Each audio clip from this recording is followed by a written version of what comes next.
City India news, महाराष्ट्रातील लोकप्रिय news channel.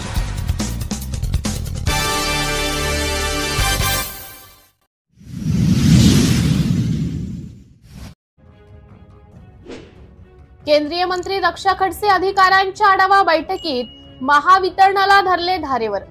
कर्मचाऱ्यांना कायमस्वरूपी जिथे नियुक्त केले आहे तिथे थांबवायला लावा, अन्यथा मला पुढचे पाऊल उचलावे लागते, केंद्रीय मंत्री रक्षा खडसे म्हणाल्या। धोडगाव येथे शहीद झालेल्या जवानाच्या स्मारकाला भेट देण्यासाठी केंद्रीय राज्यमंत्री रक्षा खडसे चोपडा तालुक्यात आल्या होत्या। स्मारकाला भेट दिल्यानंतर शासकीय विश्रामगृहात भारतीय जनता पक्षाचे पदाधिकारी व नागरिकांच्या समस्या, तालुक्यातील विविध शासकीय विभाग प्रमुखांसोबत जाणून घेतल्या। यावेळी महसूल विभागातील कामकाजावर प्रश्नचिन्ह उपस्थित केले। पुरवठा विभागातील अन्न सुरक्षेच्या लाभ संदर्भात समस्या मांडल्या। वीज वितरण विभागाच्या विरोधात नाराजी व्यक्त केली।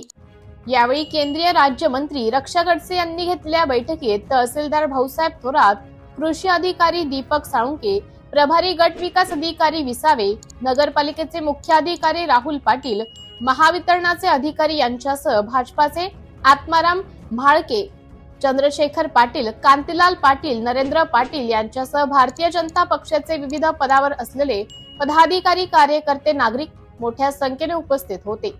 सिटी इंडिया न्यूज साठी प्रतिनिधी विश्वास वाडे, चोपडा। आज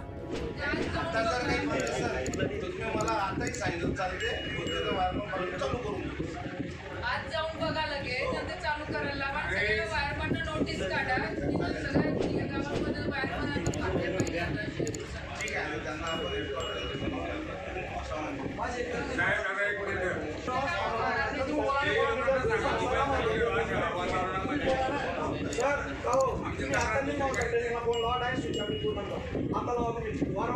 सगळ्यांनी थांबले पाहिजे गावामध्ये, जे बंद पडलेले ते लगेच 2-3 दिवसाला 2-3 4 दिवस सुरू झाले पाहिजे सगळे। सगळ्यांना स्ट्रिक्टली सांगा, परत तेच गोष्टी कशा सांगायला लागल्या सगळे नाही सांगा। रिक्वेस्ट कसं आहे ते गाव लवकरच काम सुरू करू।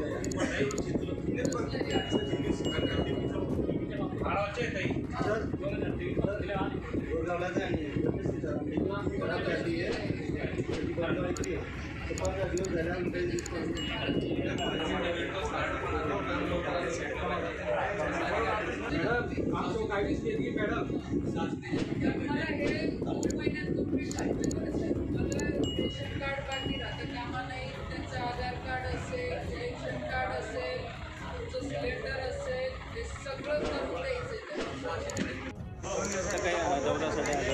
काय विशेष चोपडा तालुक्यात आले होते आज इथे चोपडा तालुक्यामध्ये मी जे आपल्या शहराच्या मार्केटला भेट देण्यासाठी आलेली होती। त्याचबरोबर सगळ्या कार्यकर्ते, पदाधिकाऱ्यांचे, लोकांच्या ज्या काही समस्या असतील त्या सगळ्या अधिकाऱ्यांसोबत बसून जेवढ्या सोडवणं शक्य झालं त्या संदर्भात बैठक घेतलेली आहे।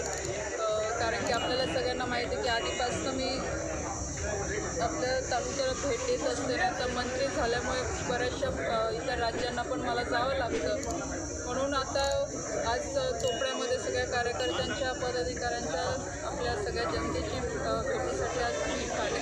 मॅडम, आज म्हणजे आढावा बैठक घेतल्या अधिकाऱ्यांसोबत, कुठल्या विषयावर चर्चा झाली? विषयाने सगळेच आज MSCBचे विषय, कारण आपल्या सगळ्यांना माहीत होतं पावसाचे दिवस सुरू होणार आहे, काही अवकाळी पाऊससुद्धा सुरू झालेला आहे। त्याच्यामुळे बऱ्याचशा गावांमध्ये वीज पुरवठा कुठे खंडित झालेला आहे, तर तो सुरळीत कसा करता येईल, लवकरात लवकर कसं चालू करता येईल, आणि जे वायरमन आहेत त्यांना स्ट्रिक्टली सूचना देऊन आपल्या गावात कसं थांबवता येईल की जेणेकरून शेतकऱ्यांना किंवा गावात राहणाऱ्या लोकांना अडचण येणार नाही, त्या संदर्भातल्या MSCBवाल्यांना सूचना दिलेल्या आहेत।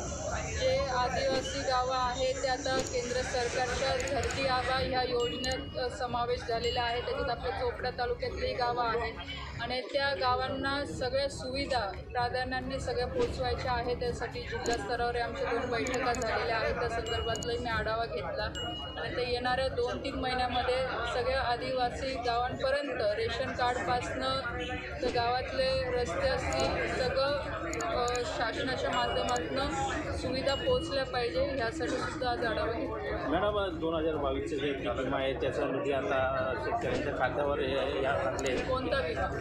पीक विमा. पीक विमा कोणता? ते आता आपण जो व्हिडिओ आव्हान केलेला आपण ज्या तो 2022चा नाही आहे, तो 23-24चा विषय आहे की जे पीक विमा काढलेले आहे HDFC बँक आणि ICICI बँकेमध्ये त्या शेतकऱ्यांनी विम्याचे पैसे भरलेले आहेत, पण बँकवाल्यांनी हे पुढे पैसे न पाठवल्यामुळे शेतकऱ्यांना म्हणजे विमाचा पैसा मिळणार नाही असं बँकेकडनं सांगितलं जातं आहे. पण टेंडरमध्ये हे क्लिअर लिहिलेलं आहे, शासनाचे पण आदेश आहे की पूर्णपणे बँकेची जबाबदारी राहील जर शेतकऱ्यांच्या खात्यामधनं विम्याचे पैसे कापले गेले असतील आणि बँकांच्या चुकामुळे जर शेतकऱ्यांना वंचित राहावं लागत असेल तर त्याची भरपाई हा बँकच करेल आणि तशा पद्धतीच्या सूचना केंद्र सरकारच्या कृषी विभागाकडनं देण्यात आलेल्या आहे. आणि कुठेही शेतकऱ्यांना अडचण येईल तर त्याने माझ्याशी संपर्क साधावा, आम्ही बँकवाल्यांशी बोलून त्यांचे पैसे अदा करू.